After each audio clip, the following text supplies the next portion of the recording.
नमस्कार साथियों, मैं हूं सचिन कुमार निगम। एक बार फिर आपका नित्य क्लास में हार्दिक स्वागत है। अभिनंदन है। कैसे हैं दोस्तों? आप आशा करता हूं कि आप अच्छे होंगे। तो दोस्तों मैं यहां पर आपके लिए लेकर के आया हूं बहुत ही महत्वपूर्ण क्वेश्चन जो आपके लिए होंगे बेहद खास। जी हाँ दोस्तों, शुरुआत करते हैं। आपके लिए हिंदी के आपके लिए होंगे बहुत ही महत्वपूर्ण क्वेश्चन जो मैं आपको दे रहा हूं। लीजिएगा, आपके लिए बहुत तेजी के साथ में मैं चलूंगा। अगर आपने इनको क्या है तो समझ लीजिएगा, आपका यहां से पेपर सीधा सीधा लगने वाला। जी हाँ दोस्तों, चलिएगा 31 तारीख को आप रखना है टारगेट। यहाँ पर आपका सीटेट होगा और ये क्वेश्चन होंगे बिल्कुल मान लीजिए कि हो यही आने वाले हैं। चलिएगा शुरुआत करते हैं, बढ़ते हैं पहले क्वेश्चन की तरफ। और ये पहला क्वेश्चन आपके लिए रखते हैं। ये लीजिएगा, बालक को किस सोपान से पता चलता है कि उसे क्या पढ़ना है? अब बताएंगे दोस्तों। यहां पर पहला क्वेश्चन आपके सामने है।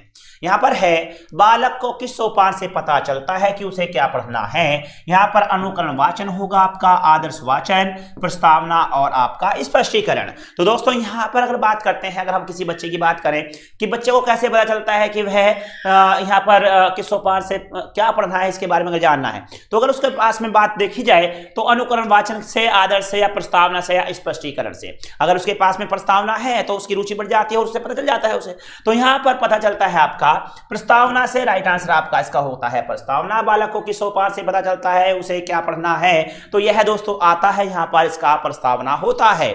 आगे बढ़ते हैं, अगला क्वेश्चन होगा, निम्न में से भाषा का आधारभूत कौशल नहीं है। अब ये देखना होगा आपका, निम्न में से भाषा का आधारभूत कौशल नहीं है। यहां पर सुनना नहीं है, बोलना नहीं है, पढ़ना नहीं है, फिर विचार करना नहीं है दोस्तों। अब दोस्तों यहां पर आपका रहेगा, इसको आप देखेंगे, निम्न में से भाषा का आधारभूत कौशल नहीं है। अब यहां पर आधारभूत कौशल जो है उसकी आप बात कर रहे हैं, अब इसमें ये नहीं है तो आपको बताना है इसमें। तो दोस्तों यहां पर क्या रहेगा, निम्न में से भाषा का आधारभूत कौशल नहीं है, सुनना है, बोलना है, पढ़ना है और विचार करना है। देखिएगा ये भी आपका सुनना भी होता है, बोलना भी होता है और पढ़ना भी होता है। लेकिन अगर यहां पर बात की जाए कि आधारभूत कौशल नहीं है तो विचार करना आपका आधारभूत कौशल नहीं है। तो इसका राइट आंसर आपका यहां पर होता है डी दोस्तों। आगे बढ़ते हैं, लेते हैं अगला क्वेश्चन। हर्बर्ट, यहां देखिए, हर्बर्ट की पंचपदी का पद नहीं है। अब यहां पर क्या रहेगा, इसमें क्या रखना है आपको? ठीक है, तो इसमें क्या रहेगा आपका, प्रस्तावना है आपका, प्रस्तुतिकरण है आपका, यहां पुनरावृत्ति है आपका और यहां पर है तुलना। तो देखेंगे यहां हर्बर्ट की पंचपदी का पद नहीं है, प्रस्तावना है, प्रस्तुतिकरण है, पुनरावृत्ति है और आपका तुलना है। तो इसमें दोस्तों अगर बात करते हैं तो इसमें क्या राइट आंसर आपका होगा, तो यहां पर रहेगा आपका पुनरावृत्ति है, इसका राइट आंसर आपका सी हो जाता है दोस्तों। चलेगा, अगला क्वेश्चन देते हैं आपको, बढ़ते हैं अगले क्वेश्चन की तरफ।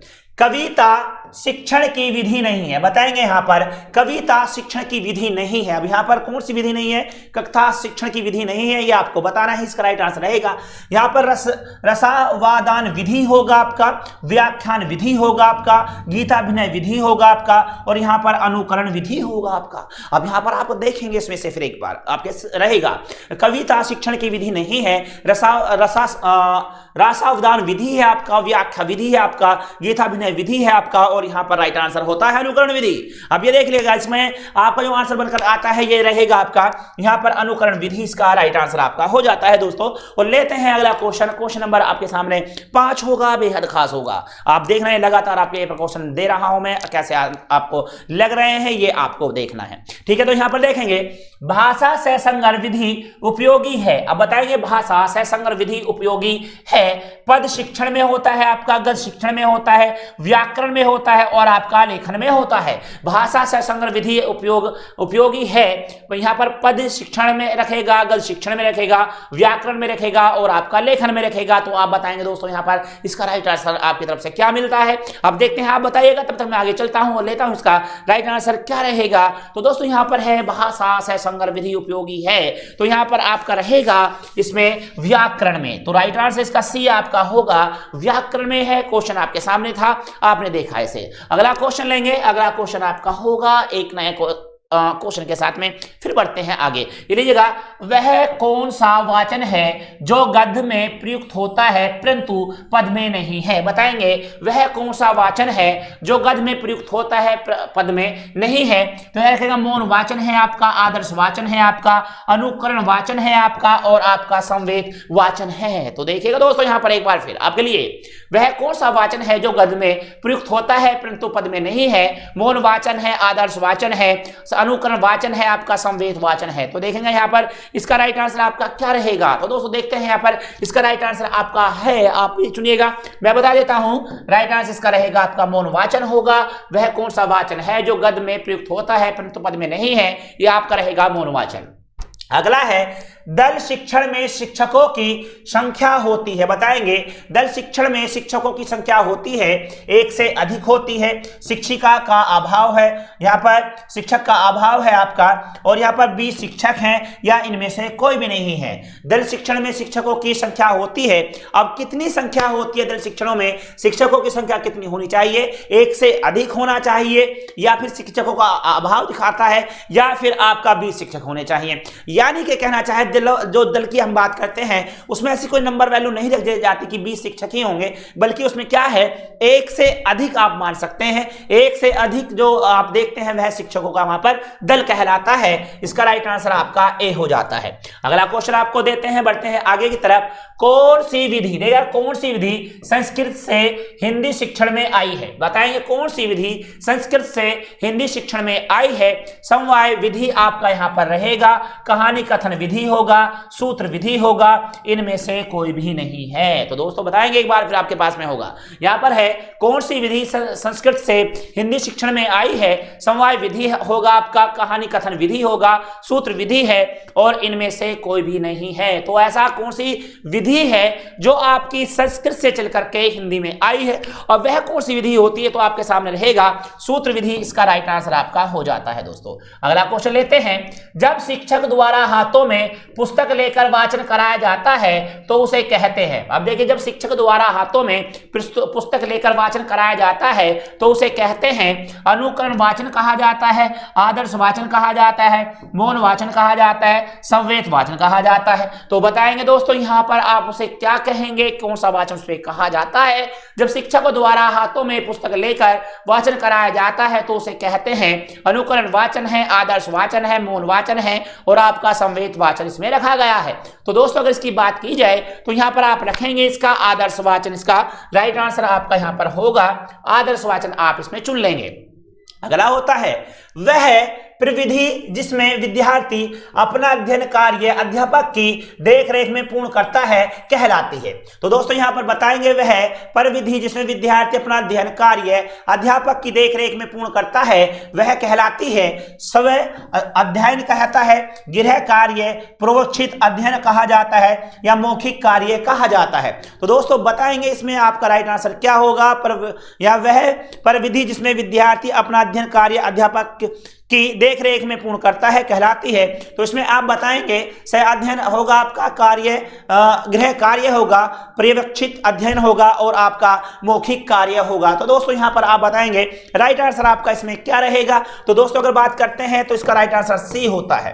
दोस्तों मैं आपको बता देता हूं ये आपकी ऑफलाइन वीडियो है, आप देख रहे हैं इसे। और एक बात मैं आपको बता दूं जो आप देखना चाहते हैं दोस्तों, अगर आप मेरी चाहते हैं क्लास लेना, यहाँ पर नित्य चैनल पर मेरी 3 क्लासें आती हैं। एक क्लास यहाँ पर सुबह 7 बजे मेरी करंट की होती है, करंट अफेयर क्लास यहाँ पर आती है, और सबसे खास बात है 7:20 पर यह शुरू होती है करंट अफेयर की क्लास, ठीक है। दूसरी क्लास मेरी यहाँ पर होती है 1 बजे, इतिहास की क्लास होती है, आप उसे ज्वाइन कर सकते हैं। और तीसरी क्लास मेरी यहाँ पर होती है हिंदी की, जो आपकी 3 बजे होती है, आप उसे भी ज्वाइन कर सकते हैं। जितने साथी देख रहे हैं और चाहते हैं मुझसे जुड़ना, वो मेरे नंबर पर 99174212 और 93 आप इस नंबर पर मुझे अपने नाम के साथ में हाय भेजेंगे, पहले हाय भेजेंगे और नाम लिख देंगे, और मुझे सीधा सीधा आप भेज सकते हैं और आप मुझसे जुड़ सकते हैं। जब जब मेरी क्लास शुरू होंगी आपको नोटिफिकेशन मिलता रहेगा और आप क्लास में सीधा सीधा आ सकते हैं। तो दोस्तों ये है आपका समय। और अगर आप चाहते हैं कि आपको पीडीएफ प्राप्त हो तो आप नित्य चैनल के टेलीग्राम से भी ज्वाइन कर सकते हैं। तो दोस्तों आगे बढ़ते हैं। यहाँ पर ये रहा वह प्रविधि जिसमें विद्यार्थी अपना अध्ययन कार्य अध्यापक की देखरेख में पूर्ण करते हैं कहलाती है पर्यवेक्षित अध्ययन कहलाता है। राइट आंसर सी रहा। आगे बढ़ते हैं, लेते हैं अगला क्वेश्चन। प्रस्तावना का मूल आधार होता है, बताएंगे प्रस्तावना का मूल आधार होता है पूर्व ज्ञान से है, सहायक सामग्री से है, शिक्षण उद्देश्य से है, समस्यात्मक प्रश्न से है। तो बताएंगे प्रस्तावना का मूल आधार होता है पूर्व ज्ञान से, सहायक सामग्री से, शिक्षण उद्देश्य से, समस्यात्मक प्रश्न से। तो बताएंगे यहां पर आप इसको क्या चुनेंगे, क्या रहेगा आपका राइट आंसर और क्या आप बताने वाले हैं। तो दोस्तों यहां देखेंगे प्रस्तावना का मूल आधार होता है पूर्व ज्ञान है, सहायक सामग्री है, शिक्षण उद्देश्य से, समस्यात्मक प्रश्न है। राइट आंसर आपका रहेगा यहां पर पूर्व ज्ञान से आपके लिए यहां पर चुना जाता है पूर्व ज्ञान। आगे लीजिएगा, अगला क्वेश्चन आपको देते हैं, बढ़ते हैं आगे। आगमन विधि को अन्य किस नाम से जाना जाता है? आगमन विधि को अन्य किस नाम से जाना जाता है? विश्लेषण विधि के नाम से जाना जाता है, सामान्य अनुमान विधि के नाम से जाना जाता है, उदाहरण विधि के नाम से जाना जाता है, सत्यापित विधि के नाम से जाना जाता है। आगमन विधि को अन्य किस नाम से जाना जाता है? विश्लेषण विधि से, सामान्य अनुमान विधि से, उदाहरण विधि से, सत्यापित विधि से। तो आप बताएंगे दोस्तों यहां पर आप क्या चुन रहे हैं इसका राइट आंसर। दोस्तों मैं बढ़ता हूं आगे और राइट आंसर की तरफ चलते हैं। जहां पर आगमन विधि को अन्य किस नाम से जाना जाता है वह होता है वहां पर आपका उदाहरण विधि। ठीक है, आप आगमन विधि को दूसरे किस नाम से जानते हैं? उदाहरण विधि के नाम से जानते हैं। इसका राइट आंसर आपका सी होता है। अगला है प्रवचन विधि किस शिक्षण विधि से संबंधित है? बताएंगे प्रवचन विधि किस शिक्षण विधि से संबंधित है। यहां पर पद शिक्षण विधि से है आपका, गद्य शिक्षण विधि से है आपका, रचना शिक्षण विधि से है, कविता शिक्षण विधि से है। तो लीजिएगा अगला क्वेश्चन मैंने आपको यहां पर दिया है, आप देखेंगे प्रवचन विधि किस शिक्षण विधि से संबंधित है? पद शिक्षण विधि से है, गद्य शिक्षण विधि से है, रचना शिक्षण विधि से है और कविता शिक्षण विधि से है। तो दोस्तों यहां पर बताएंगे इसका राइट आंसर आपका क्या रहेगा। प्रवचन विधि किस शिक्षण विधि से संबंधित है? पद शिक्षण विधि से है, गद्य शिक्षण विधि से है, रचना शिक्षण विधि से और कविता शिक्षण विधि से। तो दोस्तों अगर इसकी बात करते हैं तो राइट आंसर आपका रहेगा गद्य शिक्षण विधि। इसका राइट आंसर आपका हो जाएगा। प्रवचन विधि किस शिक्षण विधि से संबंधित है? तो यहां पर आपका रहेगा गद्य शिक्षण विधि से। अगला क्वेश्चन होगा निम्न में से भाषा में प्रदर्शन विधि का दोष है। बताएंगे निम्न में से भाषा में प्रदर्शन विधि का दोष है, सभी विषयों में उपयोगी होगा, छात्रों की निष्क्रियता की बात करता है, निम्न स्तर के लिए ही उपयोगी है, निम्न स्तर के लिए उपयोगी होगा, मनोवैज्ञानिक यहां पर रखा जाएगा। तो देखेंगे निम्न में से भाषा में प्रदर्शन विधि का दोष है, सभी विषयों में उपयोगी है, छात्रों की निष्क्रियता है और निम्न स्तरों के लिए ही उपयोगी है और आगे होगा मनोवैज्ञानिक। तो दोस्तों यहां पर बताएंगे इसका राइट आंसर आपकी तरफ से क्या होने वाला है और आप क्या चुनने वाले हैं। तो दोस्तों यहां पर चुना जाएगा निम्न में से भाषा में प्रदर्शन विधि का दोष है, सभी विषयों में उपयोगी है, छात्रों की निष्क्रियता है, निम्न स्तरों के लिए उपयोगी होगा और मनोवैज्ञानिक यहां पर आप रख सकते हैं। राइट आंसर आपका रहेगा निम्न स्तरों के लिए ही उपयोगी है। राइट आंसर आपका सी हो जाता है यहां पर। अगला क्वेश्चन माध्यमिक कक्षाओं में देखेगा, माध्यमिक कक्षाओं में व्याकरण का कौन सा रूप सिखाया जाए? देखेंगे माध्यमिक कक्षाओं में व्याकरण का कौन सा रूप सिखाया जाए? व्याकरण के सूत्र, नंबर 2 नियमित ज्ञान होना चाहिए, शुद्ध व्याकरण होना चाहिए, व्याकरण व्यवहारिक ज्ञान होना चाहिए।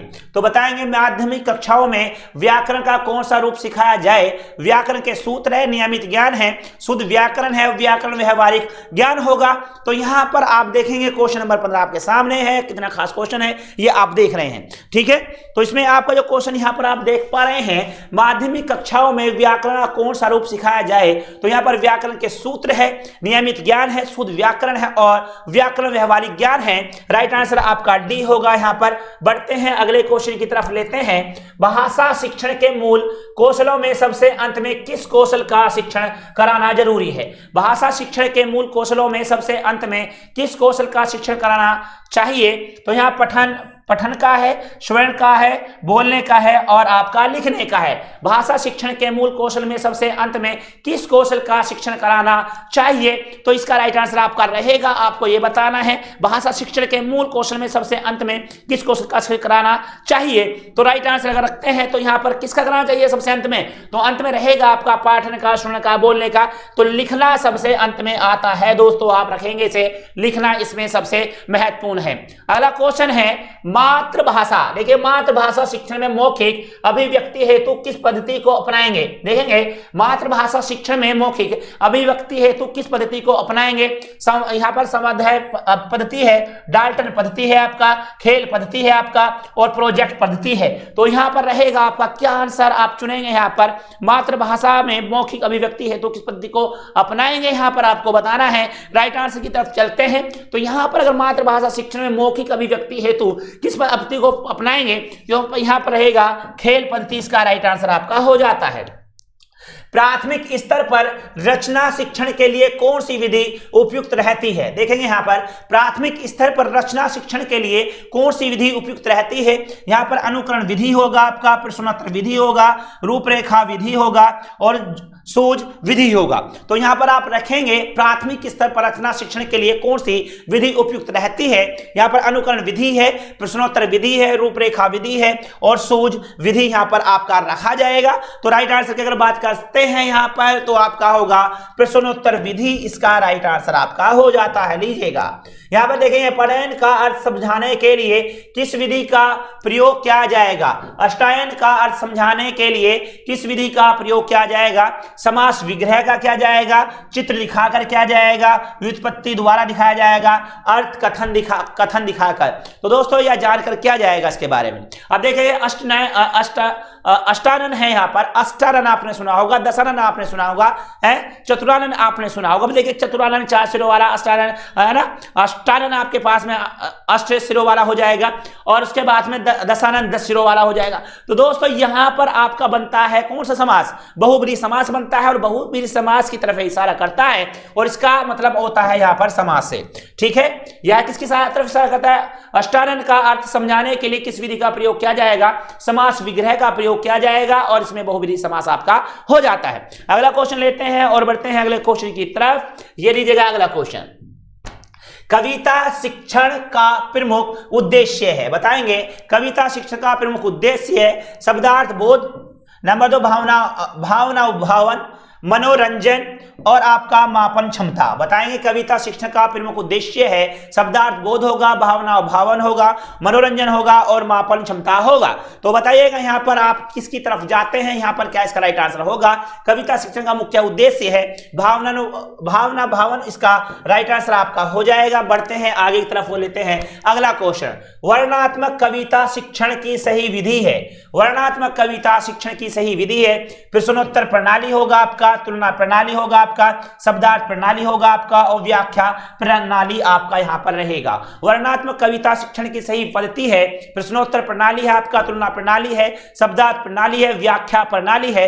राइट आंसर की अगर बात करें वर्णनात्मक कविता शिक्षण की सही विधि की बात हम यहाँ पर करते हैं तो राइट आंसर आपका होगा शब्दार्थ प्रणाली, इसका राइट आंसर आपका यहाँ पर हो जाता है दोस्तों। तो यहाँ पर देखेंगे वर्णनात्मक कविता शिक्षण की सही पद्धति है तो शब्दार्थ प्रणाली, इसका राइट आंसर आपका हो जाता है। आगे बढ़ते हैं और लेते हैं अगला क्वेश्चन, प्राथमिक स्तर पर कविता शिक्षण की उपयुक्त प्रणाली है। बताएंगे प्राथमिक स्तर पर कविता शिक्षण की उपयुक्त प्रणाली है व्याख्या प्रणाली, नंबर 2 व्यास प्रणाली होता है, तुलना प्रणाली होता है, गीत व अभिनय प्रणाली यहाँ पर आपका राइट आंसर रहेगा।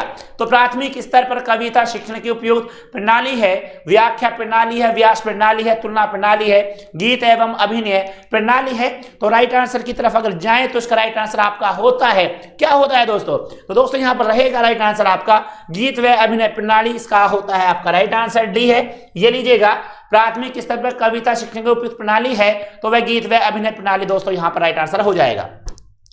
व्याकरण ज्ञान की आवश्यकता होती है, बताएंगे व्याकरण ज्ञान की आवश्यकता होती है भाषा को बोलना सीखने के लिए, भाषा के शुद्ध प्रयोग के लिए, भाषा को बोलना सिखाने के लिए, भाषा को समझाने के लिए। तो दोस्तों बताएंगे व्याकरण ज्ञान की आवश्यकता होती है भाषा को बोलना सीखने के लिए है, भाषा के शुद्ध प्रयोग के लिए है, भाषा को बोलना सिखाने के लिए है, भाषा को समझाने के लिए है। तो दोस्तों अगर बात करेंगे व्याकरण ज्ञान की आवश्यकता होती है तो यहाँ पर रहेंगे भाषा के शुद्ध प्रयोग के लिए, तो राइट आंसर आपका यहाँ पर रहेगा बी भाषा के शुद्ध प्रयोग के लिए। यहाँ पर इसका क्वेश्चन का आंसर आपका हो जाता है। बढ़ते हैं आगे की तरफ और लेते हैं अगला क्वेश्चन। जी हाँ, अगला क्वेश्चन होगा डाल्टन, देखिएगा डाल्टन योजना शिक्षण पद्धति किस स्तर के बालकों के लिए सर्वाधिक उपयुक्त है? पूर्व प्राथमिक स्तर पर, प्राथमिक स्तर पर, उच्च प्राथमिक स्तर पर और माध्यमिक स्तर पर। तो बताएंगे डाल्टन शिक्षण पद्धति किस स्तर के बालकों के लिए सर्वाधिक उपयुक्त है? तो पूर्व प्राथमिक स्तर है, प्राथमिक स्तर है, उच्च प्राथमिक स्तर है और माध्यमिक स्तर है। तो बात यहां पर रखते हैं अगर, तो इसका राइट आंसर आपका रहेगा प्राथमिक स्तर। इसका राइट आंसर आपका होता है, ये लीजिएगा यहां पर आपका प्राथमिक स्तर हो जाएगा। अगला आंसर है प्रोजेक्ट प्रणाली का परिवर्तन क्या है? बताएंगे प्रोजेक्ट प्रणाली का परिवर्तन क्या है? किलपेट्रिक ने, आपका देखेंगे यहां मोंटेसरी ने क्या है, हेलेन पार्कहर्स्ट ने क्या है और फ्राबेल ने क्या है। तो बताएंगे प्रोजेक्ट प्रणाली का परिवर्तन क्या है? किलपेट्रिक ने, मोंटेसरी ने, हेलेन पार्कहर्स्ट ने और फ्राबेल ने। तो राइट आंसर की अगर बात करें तो किलपेट्रिक यहां पर इसका राइट आंसर आपका हो जाएगा। तो दोस्तों ये थे आपके नॉन स्टॉप आपके 25 क्वेश्चन जो आपके लिए बेहद खास थे। तो दोस्तों आपको मैं बता देता हूं एक बार, मेरी क्लास है आपको यहां पर, अगर आप चाहते हैं क्लास लेना तो मेरी क्लास सुबह 7 बजे आपकी करंट अफेयर की होती है, 7 बजे, लेकिन 7:20 पर शुरू होती है। ये खास बात है, इसको ध्यान रखिएगा। दूसरी क्लास मेरी 1 बजे होती है यहाँ पर इतिहास की, और तीसरी क्लास मेरी यहाँ पर होती है लाइव 3 बजे हिंदी की क्लास होती है। तो दोस्तों यहाँ पर आपको 3 क्लासें मेरी प्रतिदिन हिंदी की 3 क्लासें आपको मिलती है, करंट अफेयर और इतिहास और यहाँ पर आपका हिंदी।